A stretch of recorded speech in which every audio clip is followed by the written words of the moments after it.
एक समय की बात है, एक सुंदर राज्य में एक दयालु और बहादुर राजकुमारी लीली रहती थी। उसके लंबे सुनहरे बाल थे और वह चमकदार गुलाबी रंग के कपड़े पहनती थी। राजकुमारी लीली क्रिस्टल पैलेस में रहती थी, जो चमकता और झिलमिलाता था। उसके पास एक जादुई ताज था, जो राज्य को रोशन और खुशहाल रखता था। एक दिन जब शाही महोत्सव शुरू होने वाला था, राजकुमारी लीली ने एक बुरा समाचार सुना। उसका जादुई ताज खो गया था। राज्य अब ताज के बिना नहीं चमक सकता था। राजकुमारी लीली बहुत परेशान हुई, लेकिन उसकी छोटी परी सहायक स्पार्कल आई और उसे बताया कि उसने एक काले रंग की छाया को जादुई जंगल की ओर जाते हुए देखा है। ताज चोरी हो चुका था। राजकुमारी लीली ने फैसला किया कि उसे ताज ढूंढना होगा ताकि राज्य को बचाया जा सके। स्पार्कल के साथ वह जादुई जंगल की ओर चल पड़ी, जो एक जादुई और चमकदार जगह थी। जंगल में चलते हुए उनकी मुलाकात एक बात करने वाले खरगोश से हुई, जिसका नाम बेनी था।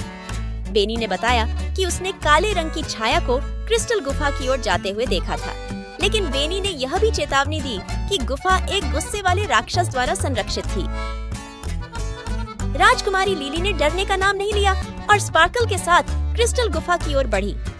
गुफा के द्वार पर एक बड़ा और गुस्से वाला राक्षस खड़ा था। राजकुमारी लीली ने राक्षस से कहा कि वह ताज ढूंढने के लिए अंदर जाना चाहती है। राक्षस ने कहा कि अगर वह उसकी पहेली का उत्तर दे सकती है, तो वह उन्हें अंदर जाने की अनुमति देगा।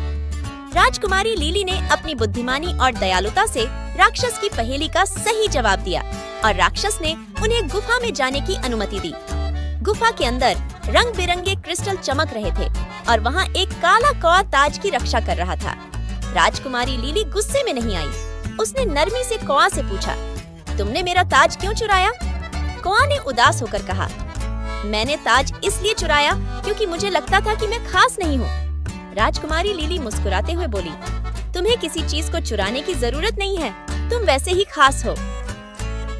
राजकुमारी लीली की दयालुता से कौवा बहुत प्रभावित हुआ और उसने ताज वापस कर दिया। राजकुमारी लीली, स्पार्कल और कौवा क्रिस्टल पैलेस वापस पहुँचे, जहाँ राज्य फिर से चमकने लगा। शाही महोत्सव शुरू हुआ और इस बार राजकुमारी लीली ने कौवा को अपने विशेष मेहमान के रूप में बुलाया।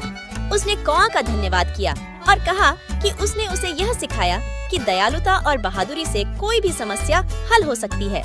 और इस तरह राजकुमारी लीली ने सीखा कि असली साहस दयालुता में है और हर किसी में कुछ खास होता है। Please subscribe and press the bell icon to get the latest videos.